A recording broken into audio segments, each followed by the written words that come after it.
Good evening and welcome to News Night. I'm Amritpal Singh. Over the next 1 hour, we'll talk about what happened around the country and around the world. We'll discuss the major headlines tonight. But let me tell you, the election campaigning has heated up across the country, at least in the battleground states of Assam and West Bengal. Prime Minister Narendra Modi, senior BJP leader and Union Home Minister Amit Shah, Chief Minister of West Bengal Mamata Banerjee and Congress's Priyanka Gandhi and Gaurav Gogoi campaigned in these two states, hectically trading charges at each other, leveling charges at each other.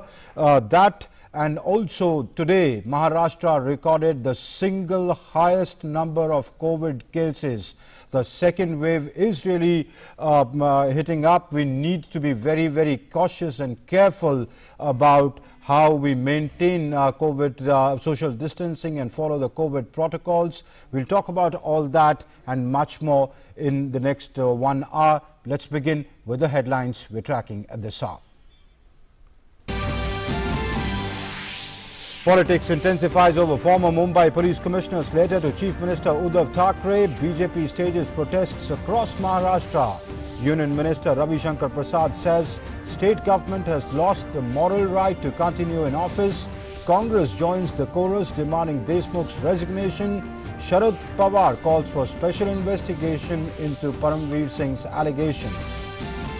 Maharashtra records 30,535 COVID cases over the last 24 hours, the highest ever single-day rise recorded in the state. Rajasthan imposes night curfew in 8 cities, including Jaipur and Ajmer.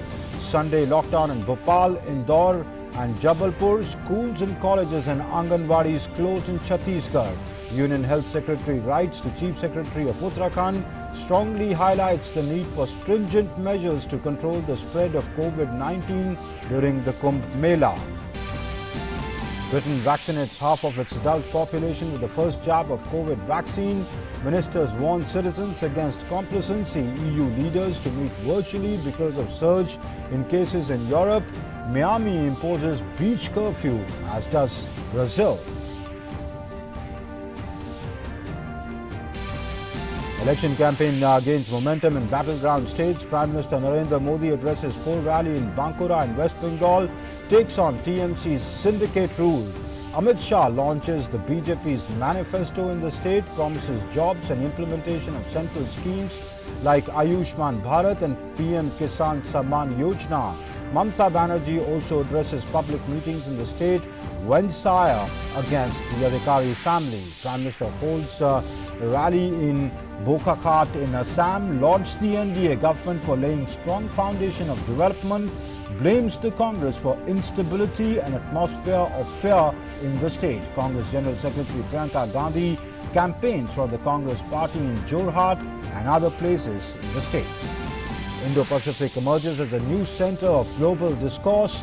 U.S. Defense Secretary Lloyd Austin calls India the central pillar of U.S. approach to the region as he wraps up his maiden 3-day visit to India.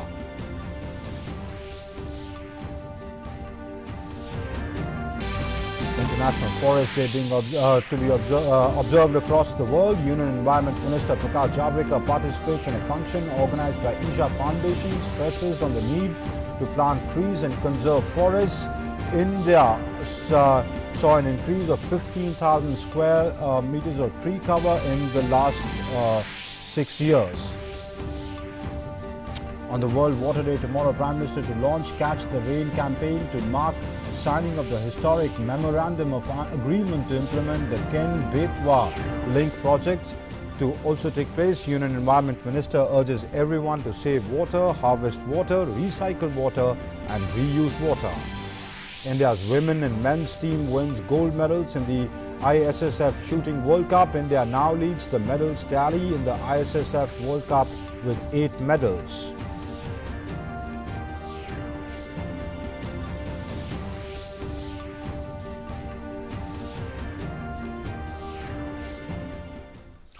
And those were the headlines we're tracking at this hour, and now the news in detail.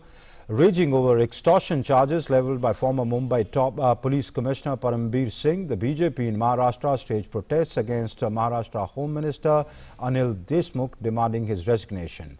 Parambir Singh had leveled shocking allegations against Anil Deshmukh in the Sachin Vase case, saying that Deshmukh had instructed Vase to collect 100 crore rupees every month from commercial establishments in the city.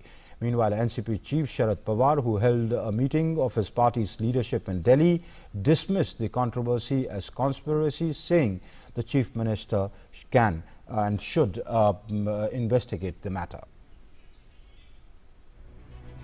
The Bharatiya Janata Party staged demonstrations in Pune, Mumbai and Nagpur on Sunday against Maharashtra Home Minister Anil Deshmukh, who has been accused of asking Assistant Police Inspector Sachin Vase to collect 100 crore rupees every month. In Nagpur, BJP leaders demonstrated outside the residence of Anil Deshmukh, while in Pune, Maharashtra BJP President demonstrated with other party workers and demanded the immediate resignation of Home Minister Anil Deshmukh. In Mumbai too, BJP held protest against Deshmukh.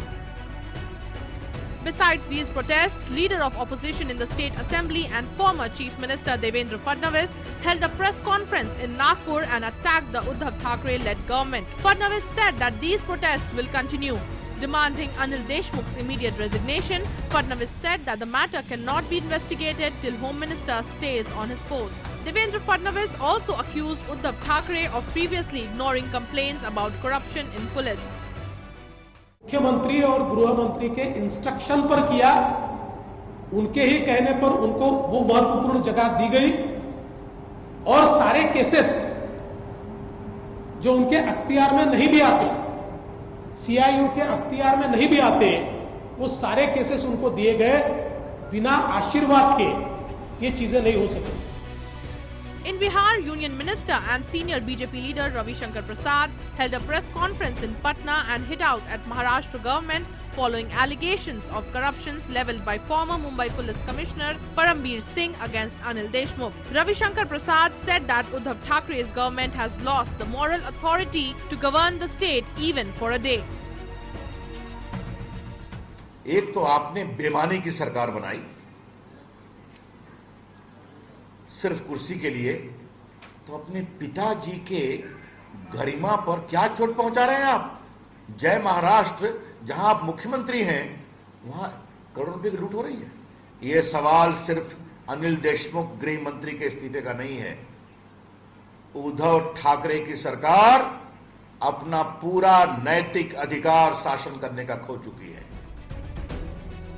On the other hand, NCP Chief Sharad Pawar held a press conference in Delhi and termed the controversy arising out of the letter of former Mumbai Police Commissioner Parambir Singh a conspiracy. He added that Maharashtra Chief Minister has the full authority to take a decision regarding an inquiry on these allegations against the Home Minister. Meanwhile, Congress too demanded Anil Deshmukh's resignation. It is a prerogative of the Chief Minister to take appropriate decision, and CM has full authority to take decision regarding allegations, inquiry about these allegations.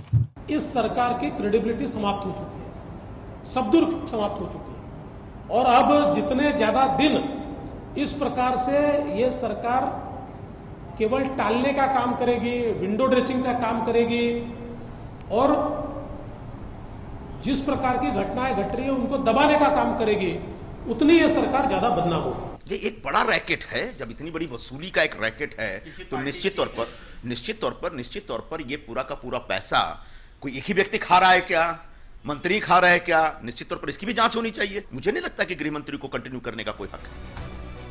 NCP Chief Sharad Pawar held a meeting in Delhi with senior party leaders and senior ministers in the Uddhav Thackeray government. The meeting discussed the entire situation in the state. The political temperature shot up in Maharashtra after former Mumbai Police Commissioner Parambir Singh wrote to Chief Minister Uddhav Thackeray alleging that State Home Minister Anil Deshmukh had asked Assistant Police Inspector Sachin Vase to collect 100 crore rupees every month.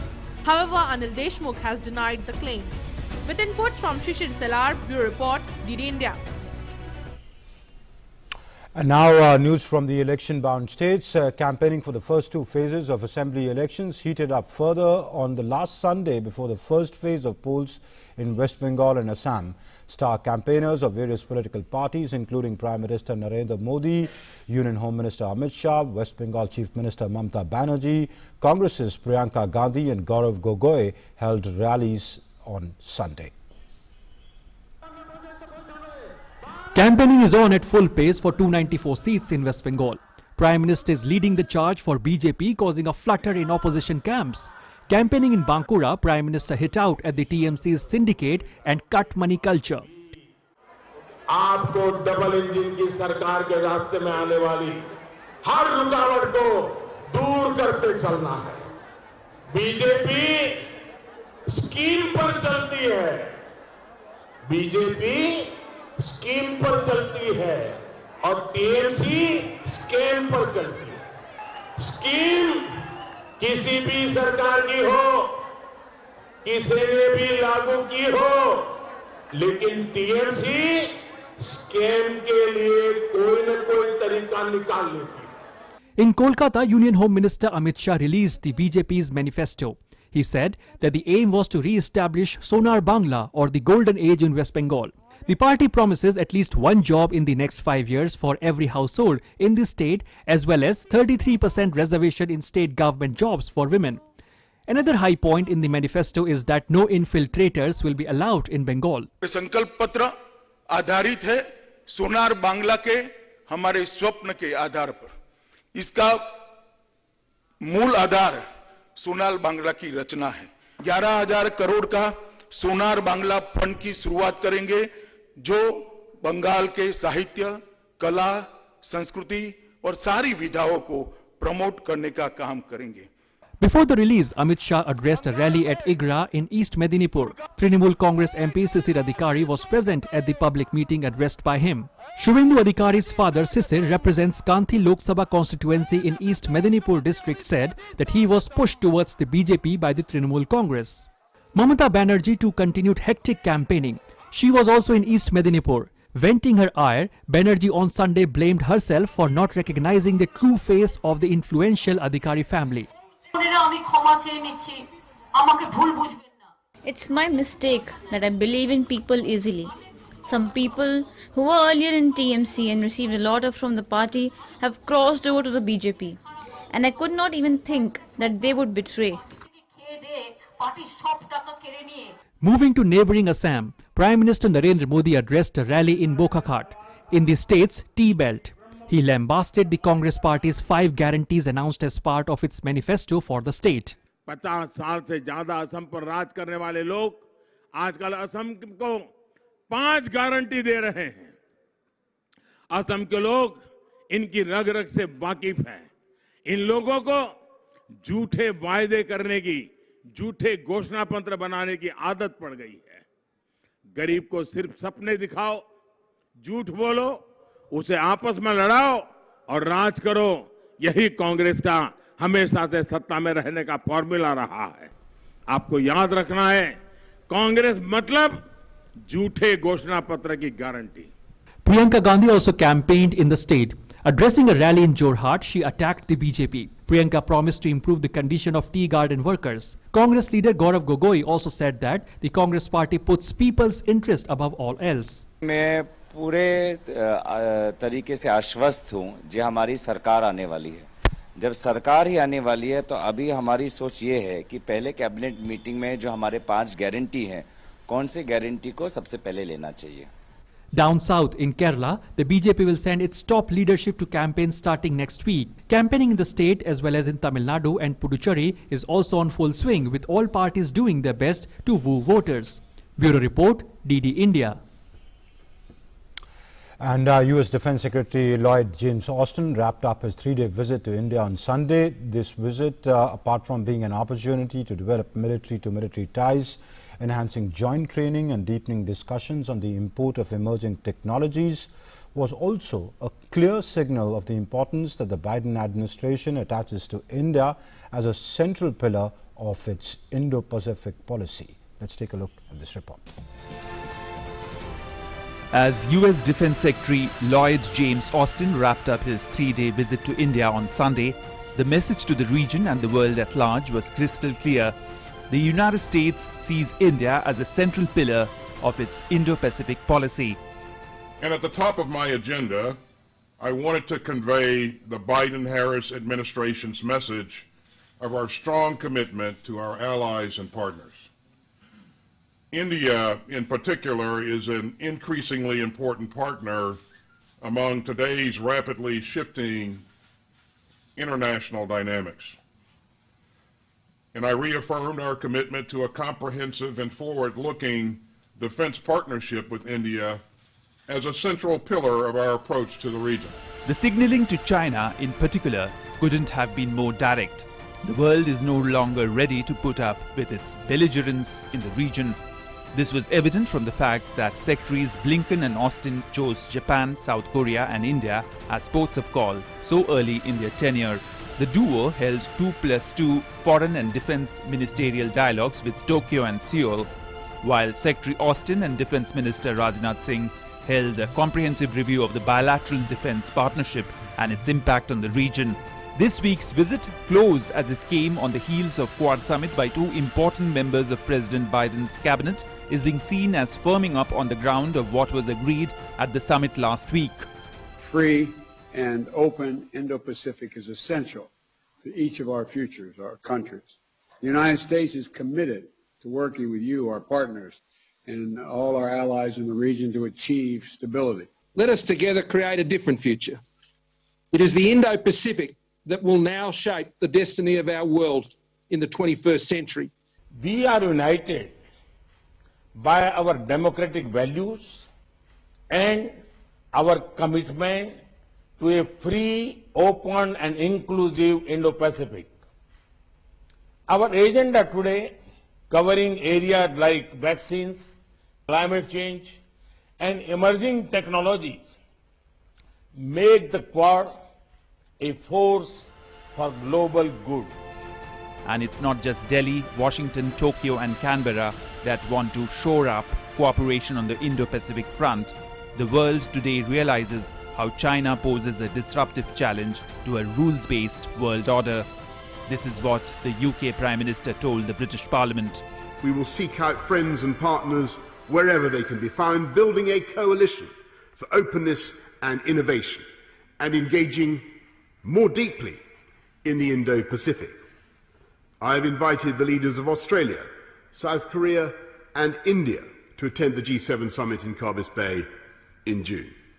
And I'm delighted to announce that I will visit India next month to strengthen our friendship with the world's biggest democracy. Even as it firms up alliances and partnerships in the region, India's vision for the Indo-Pacific remains what the Sagar Doctrine espouses: security and growth for all in the region. As Prime Minister put it at the 2018 Shangri-La Dialogue, India does not see the Indo-Pacific region as a strategy or as a club of limited members, and it's not directed against any country. Bureau Report, DD India. So that brings us to our In Focus tonight. Our In Focus tonight is Indo-Pacific and the new global order. Where does Indo-Pacific stand in the new global order? Is it the driver of the new global order? Could it become the NATO of the new decade? To discuss that, I have with me Dr. Sachin Chaturvedi, the DG of RIS for developing countries, and also joining me on the show is Sushant Sareen, Senior Fellow at the ORF. Both gentlemen, many thanks for joining on the show. Dr. Chaturvedi, to you first.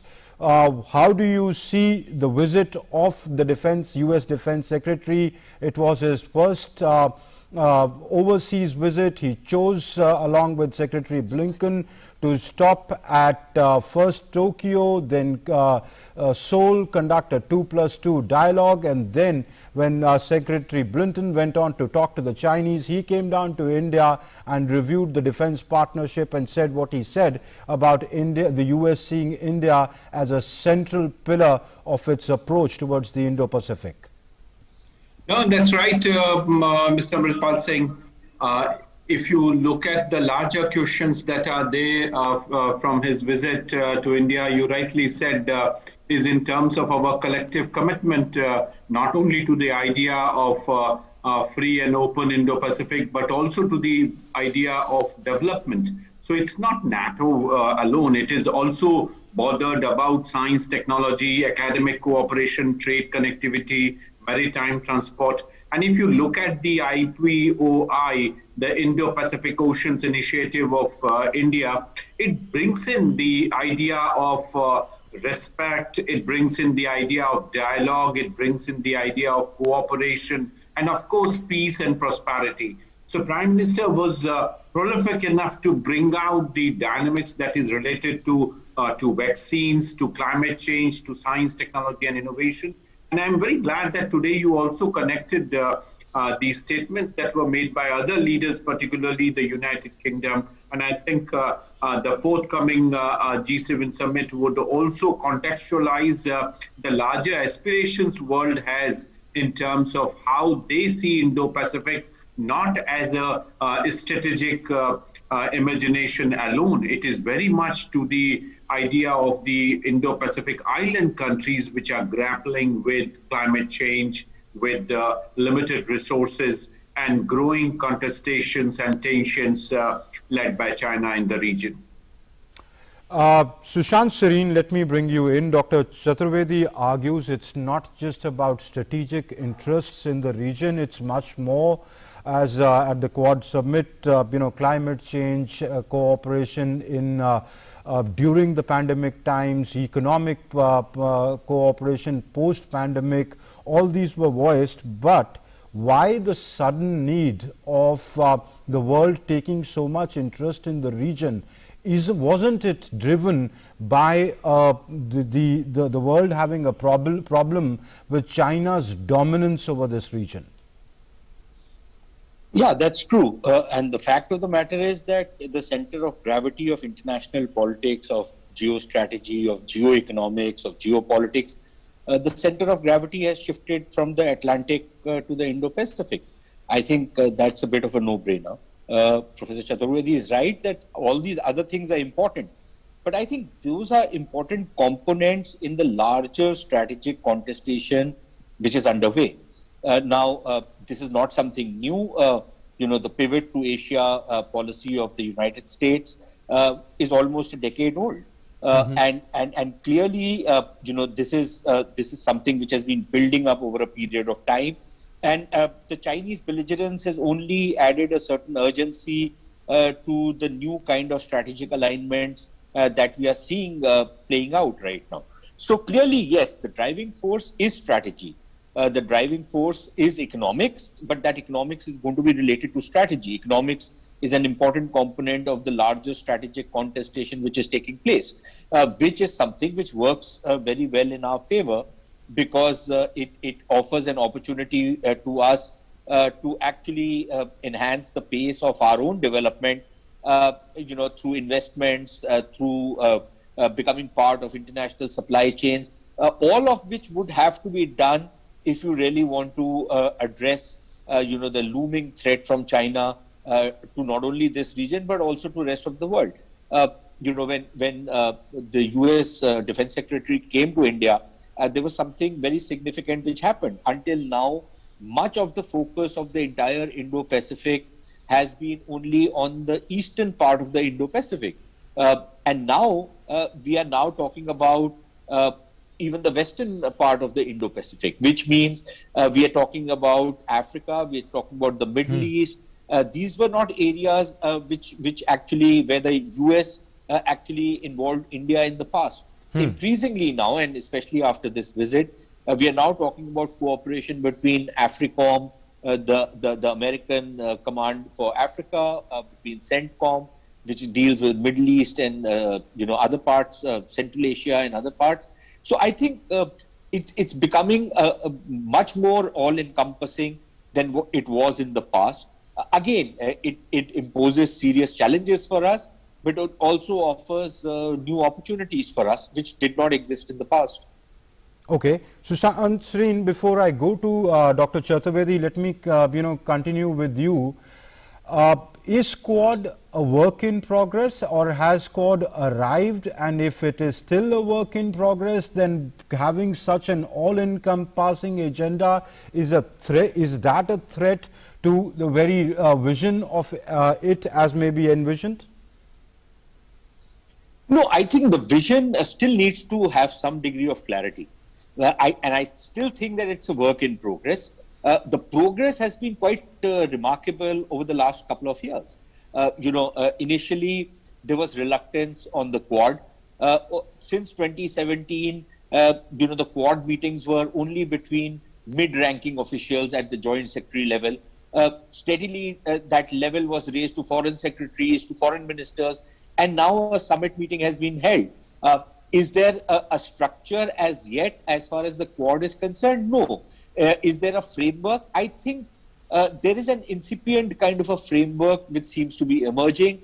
Now, do the countries of the Quad or the Quad Plus, as a lot of people are talking about, want some kind of a structural framework, some kind of a formal alliance structure? I don't know. Okay. The fact of the matter remains that, moving forward, I think we will need greater clarity on those issues before, we can really say whether it has arrived or not. But I think we are getting there. All right. Dr. Chaturvedi, Prime Minister Johnson is to visit India next month. We were talking about Secretary Austin's visit, which he wrapped up today. But both of them, if you see the statements of both of them, one during his visit here, the other who's coming when he spoke to the British Parliament, said that the India visit is linked to the Indo-Pacific. Why the tilt of UK towards the Indo-Pacific?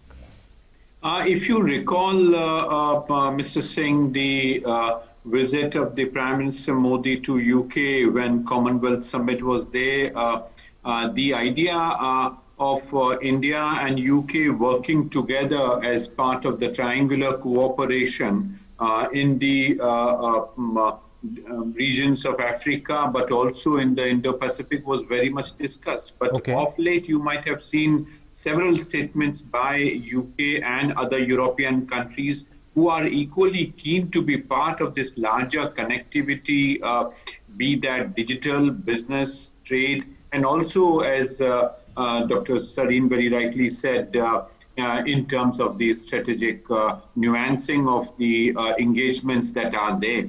And this, I think, is absolutely essential for UK after having gone through the Brexit process.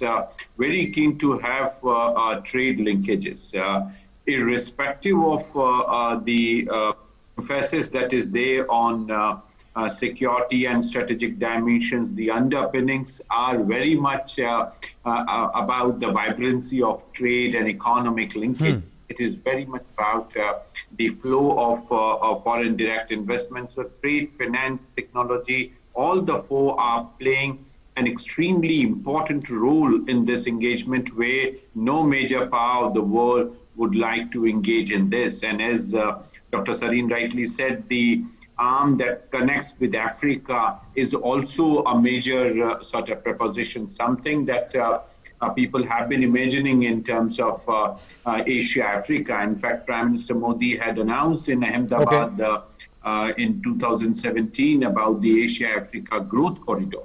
It remains an imagination in terms of larger projects, but now you see more and more countries coming together in terms of connecting the Asia-Africa growth resurgence that we are seeing.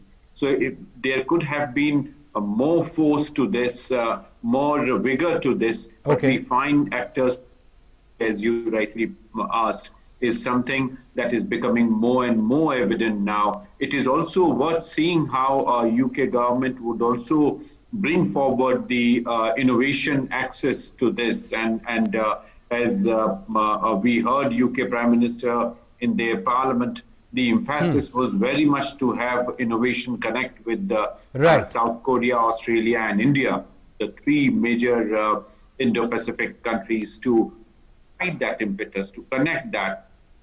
And that, I think, provides the new fulcrum as we are all looking at. And Absolutely. I would not be surprised if in the days to come, Indonesia would also be extremely keen to be part of this process, as everybody is realizing the importance of the centrality of ASEAN. So that, I think, would be extremely important and interesting to watch. Of course, from the UK perspective, as it post-Brexit, it's looking for trade partners in other parts of the world, and Indo-Pacific, what better place than the Indo-Pacific.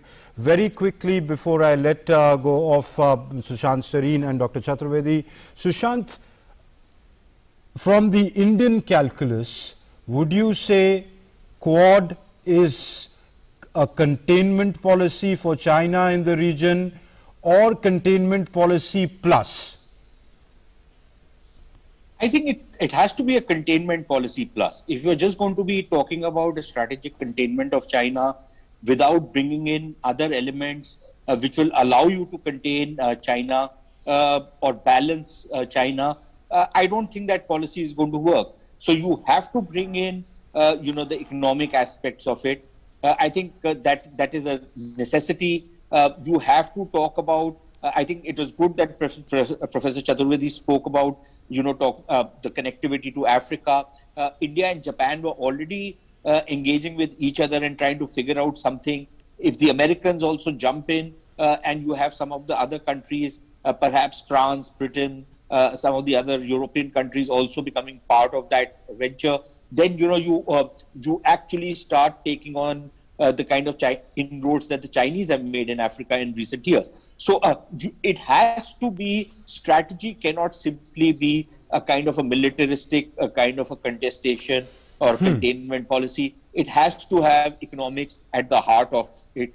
Right. And of course, other things like climate change and technology and, other stuff. But I think we are moving there. And even if you look at the Quad Summit, the way, you brought in synergies, that the Americans were to give technology, the Japanese were to give finances, India was to bring in the manufacturing prowess, the Australians were to get into the logistics of distribution. It's a prime example of how at least the Quad countries bring in synergies. Similar things need to be done in a number of other spheres, and that is what is the way forward. And for India, that is what will actually work, rather than simply, getting into this old Cold War type alliances. We've had the Pakistanis try it, and we've seen how they fared. So I think we need to look at both economics as well as strategy. As one whole. All right. Professor Sachin Chaturvedi, Sushant Sareen, thank you very much for joining on the show and lending us your insights tonight. Thank you. And today is the International Day of Forests. The day is celebrated to raise awareness and conserve all types of forests. The theme of this year's Forest Day is Forest Restoration, a Path to Recovery and Well-being. Union Minister for Environment, Forest and Climate Change, Prakash Javadekar, highlighted the importance of village forests. Speaking at an event in Bengaluru, Javadekar said to reduce animal and human conflict, water and fodder in forest program has been initiated. He said one forest in every state will be selected under this program, and with the help of drone mapping, water conservation and tree plantation will be taken up on a massive scale.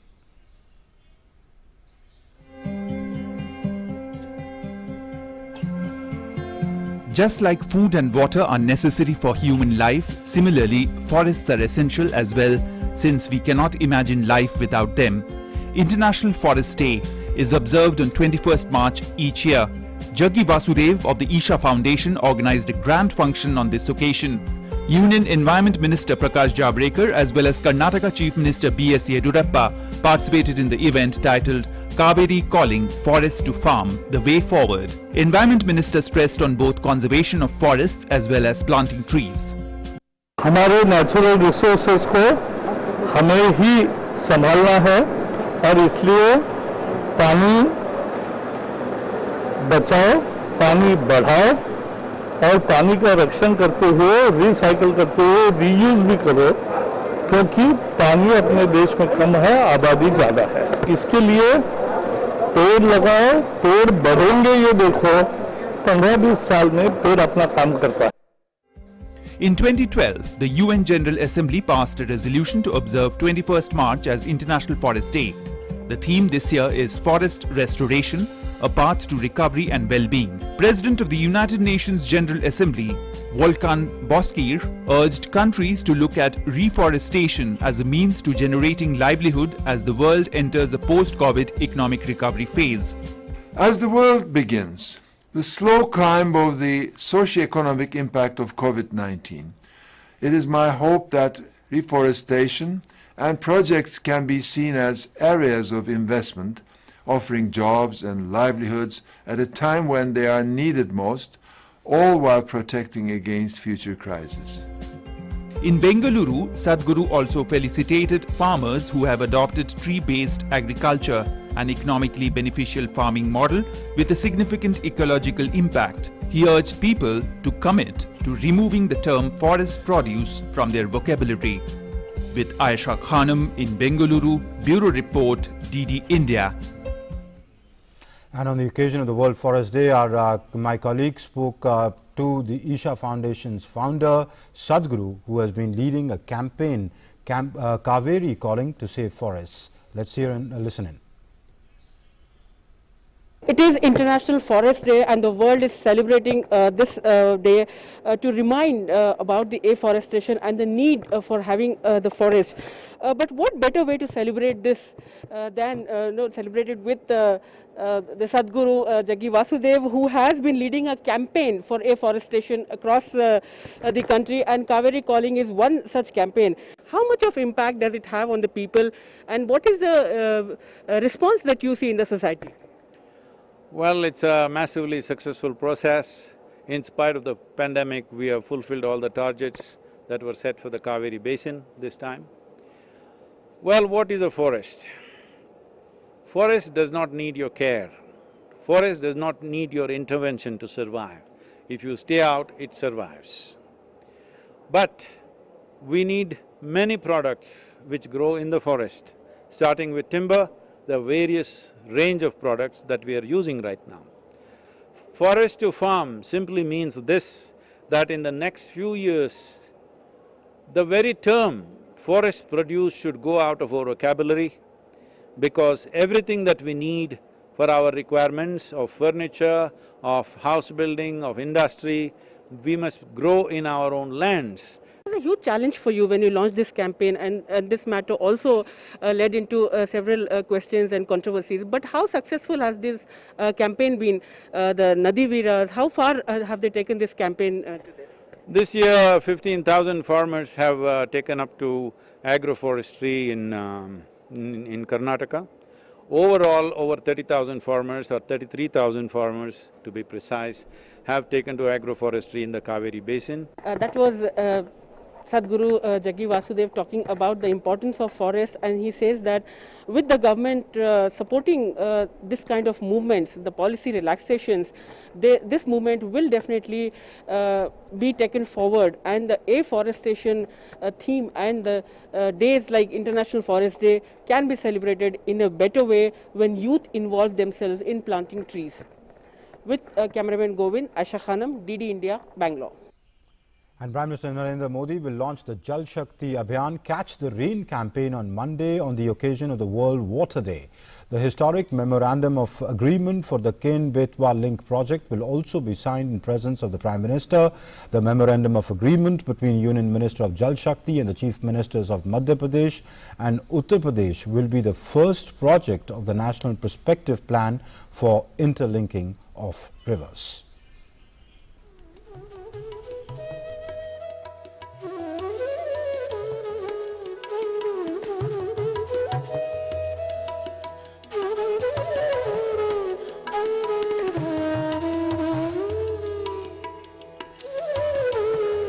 पानी एक तरह से पारस से भी ज्यादा महत्वपूर्ण कहा जाता है।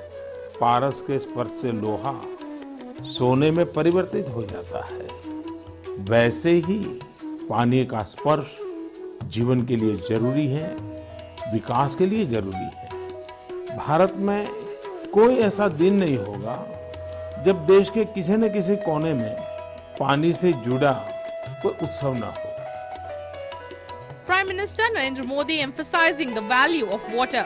In his Mann Ki Baat program in February, he spoke at length about the importance of saving water. With the summer months setting in, Prime Minister urged citizens to begin conservation efforts in right earnest.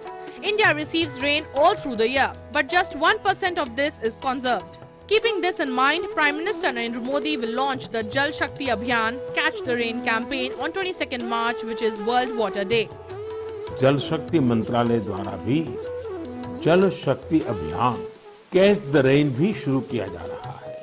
इस अभियान का मूल मंत्र है catch the rain where it falls when it falls. हम अभी से जुटेंगे, हम पहले से जो रेन वाटर हार्वेस्टिंग सिस्टम है उन्हें दुरुस्त करवा लेंगे, गांवों में, तालाबों में, पोखरों की सफाई करवा लेंगे, जल स्रोतों तक जा रहे पानी के रास्ते की रुकावटें दूर कर लेंगे, तो ज्यादा से ज्यादा वर्षा जल का संचयन कर पाएंगे। A historic memorandum of agreement between the Union Minister of Jal Shakti and the Chief Ministers of Madhya Pradesh and Uttar Pradesh to implement the Ken-Betwa link project, the first project of the National Perspective Plan for interlinking of rivers, will also take place. Speaking at an event in Bengaluru, Union Environment Minister Prakash Javadekar said that it is the responsibility of every citizen to preserve every drop of water. Without water, we can't survive. So our first job as a national task is to ensure that we harvest every drop of water which rain brings. We need to preserve, ensure its percolation. Then we must use water very scarcely, save water, generate water. Prior to World Water Day, a high-level meeting was hosted online at the United Nations to inspire action while drawing attention to valuing water. President of the United Nations General Assembly, Volkan Bozkir, expressed regret that the global community has failed to understand the importance of clean water. He stressed on the critical importance of adequate access to safe water and sanitation for containing diseases with regards to the COVID-19 pandemic. The fact that billions of people have had to face this pandemic without basic hand-washing facilities, and that health providers in some of the least developed countries do not have running water, is impossible to reconcile. This stark example of global inequality can and must spur us to action. Participating in the meeting, Jal Shakti Minister Gajendra Singh Shekhawat underlined Prime Minister Narendra Modi's vision to address all water-related issues in the creation of a separate ministry for water conservation and management established in 2019.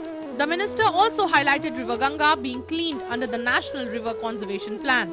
Recently, we launched the Water is Life mission, Jal Jeevan, a US $50 billion project to provide safe and piped drinking water to all households by 2024. On Monday, an innovative mission for water conservation, Catch the Rain, will be launched. The emphasis will be on conserving rainwater. Along with cleaning wells and ponds, there will be an effort to increase the groundwater level by collecting and conserving rainwater. Bureau Report, DD India. And that brings us to our second in focus tonight, forest restoration, path to water conservation. That's our in focus. Is forest restoration the path to water conservation? To talk more about that, I'm joined on the show by Dr. S.P. Yadav. He's Additional Director General in the Ministry of Forests, Environment and Climate Change. And also joining me on the show is Eklavya Prasad. He's the Managing Trustee of the Megh Pine Abhiyan. Both gentlemen, many thanks for being on the show. First to you, Dr. Yadav. Tomorrow, when the Prime Minister launches the Catch the Rain campaign, the theme of the campaign is very clear: catch the rain wherever it falls, whenever it falls. What is the message coming out of that? Honorable Prime Minister is going to launch this campaign, Catch the Rain where it falls and when it falls. This is very important. In fact, the forest cover that provides exactly this function to conserve the rainfall, and because a lot of rainfall takes place in a country, but the wastage through the process of runoff takes place. I think the God has given the weather system provides enough water to conserve. We must have a mechanism, and I think this forest cover that provides a wonderful natural mechanism to conserve the water for future. So this campaign is going to be very important, and forests are going to play a major role. I think the biggest contribution of forest cover in the country is to provide clean air and water. Now we are understanding the importance of forest in these aspects. All right. Eklavya Prasad, you've been working on securing safe drinking water, participatory groundwater management. There, as Dr. Yadav was saying, there is a lot of rain in this country. There is a lot of water in this country. We have a good forest cover, which of course needs to be increased. But where do we fault that we also have drought-like situations in our country after so long of being independent, of being talking about, clean drinking water? We haven't been able to secure that for our population. I would actually begin from where your report ended. There was a line which mentioned about groundwater. I think this should be a beginning of a decade's work on participatory groundwater exploration and management.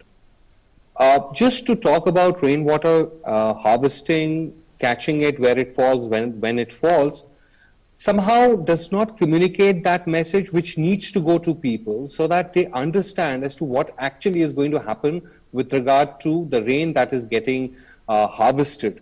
So here comes the critical point of looking at groundwater. And if you all agree that, India is the largest groundwater abstracting country in the world, keeping that point in mind, it is important for us to look at rural landscapes and urban landscapes.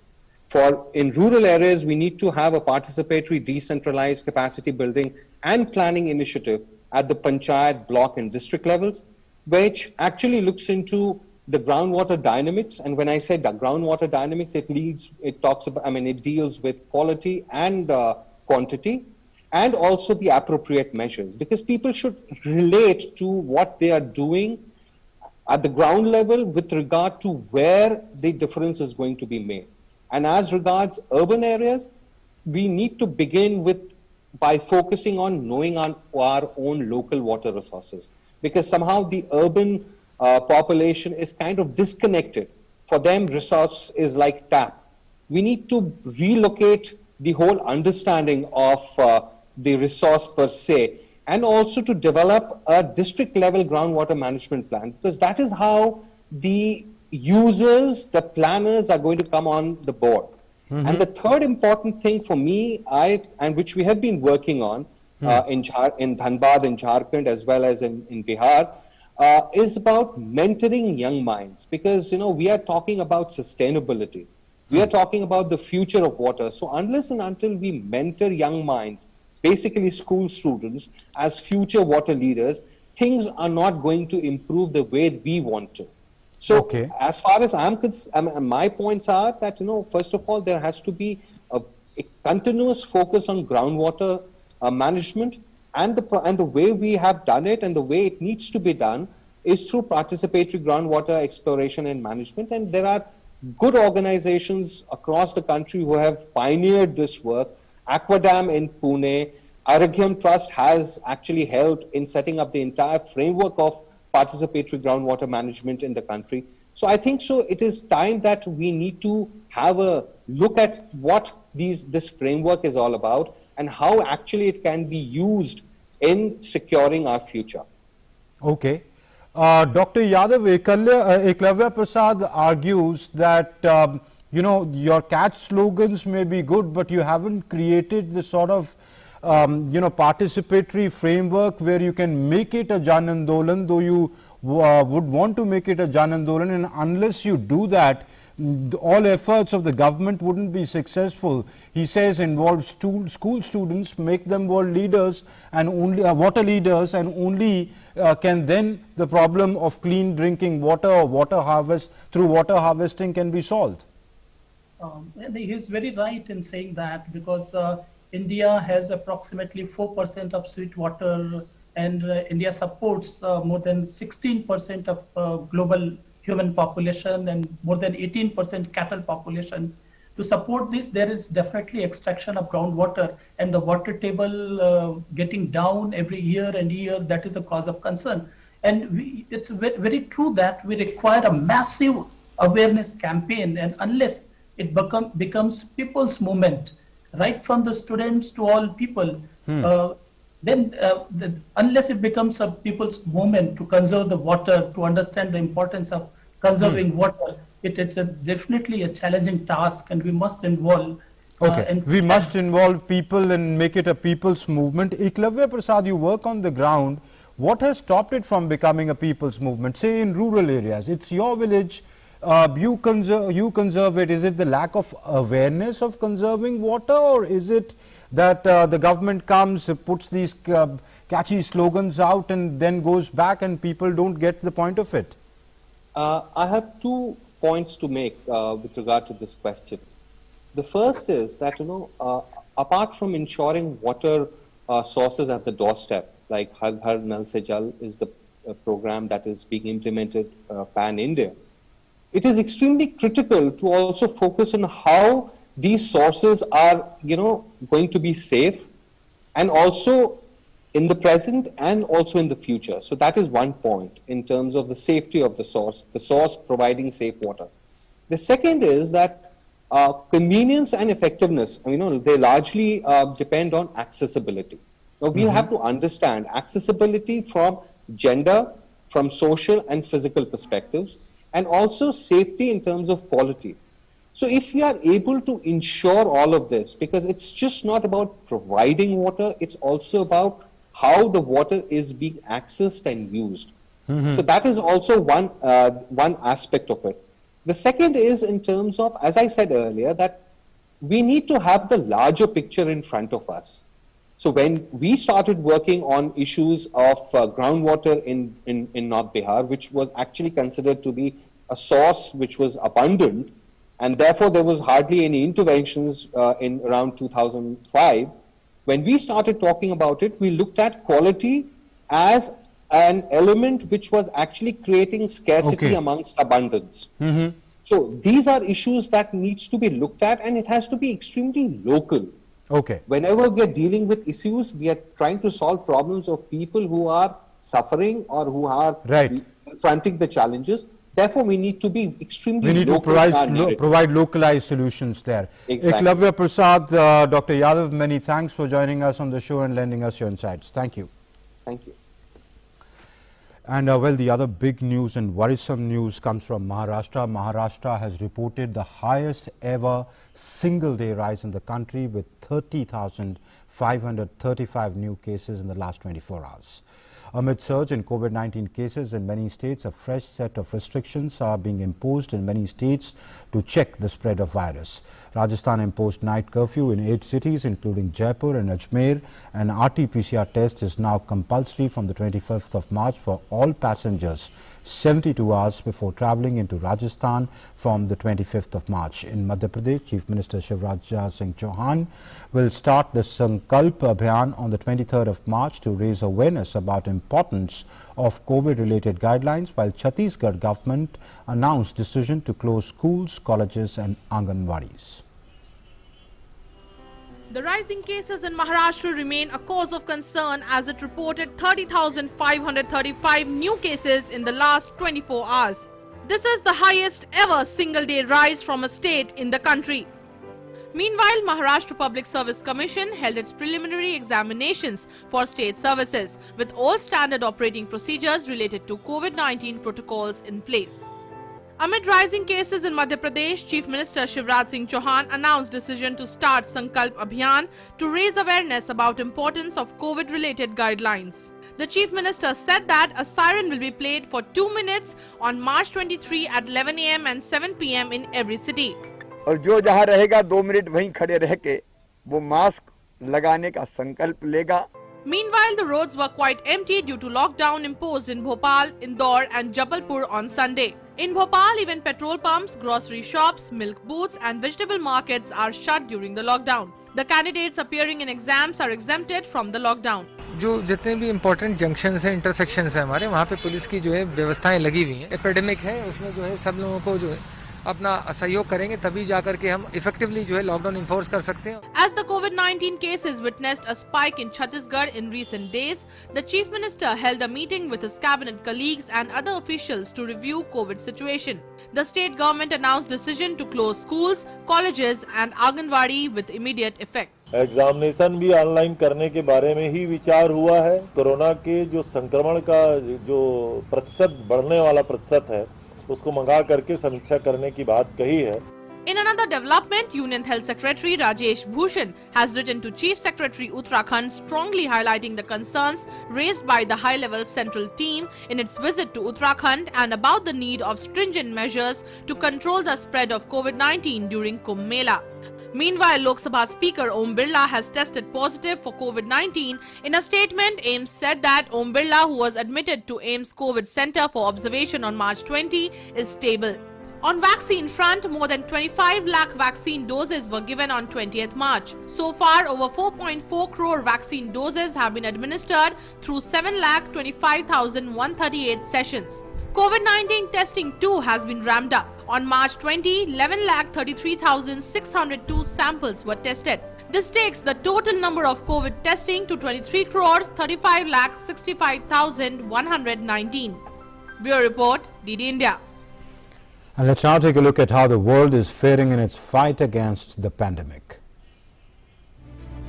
After months of slow pace of vaccination, the drive across Europe has now gained momentum. Britain has achieved another milestone to vaccinate over half of its adults with at least first dose of COVID-19 vaccine. Distributed by the state-run health service, Britain's vaccine rollout has got off to a blistering start. Prime Minister Boris Johnson, one of those to receive a first dose on Friday, also hailed the landmark.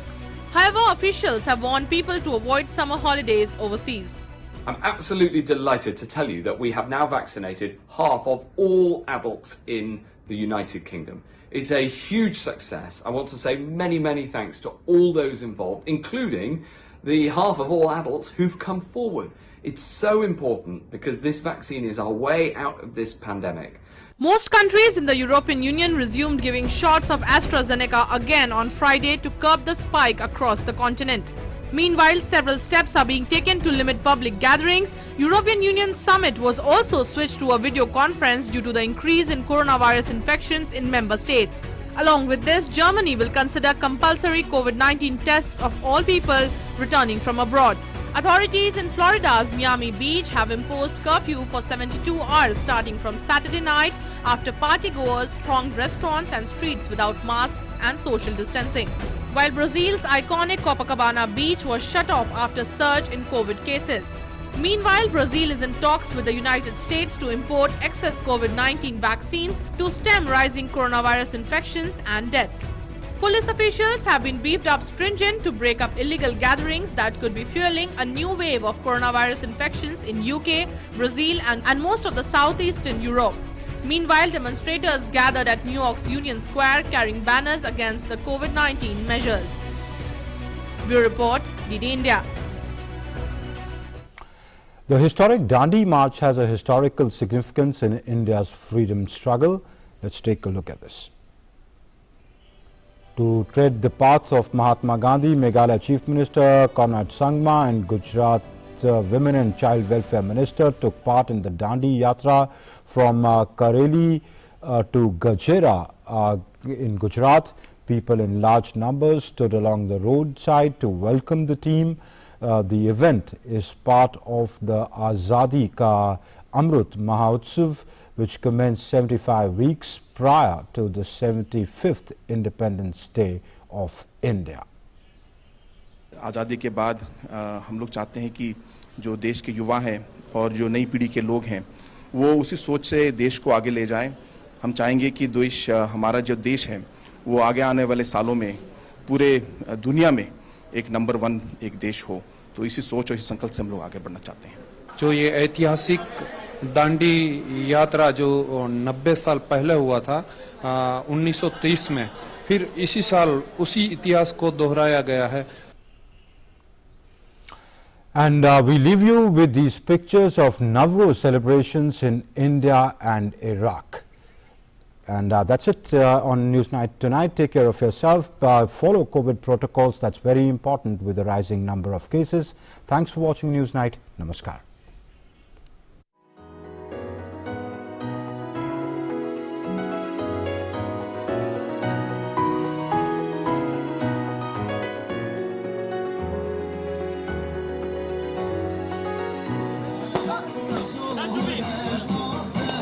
Come on!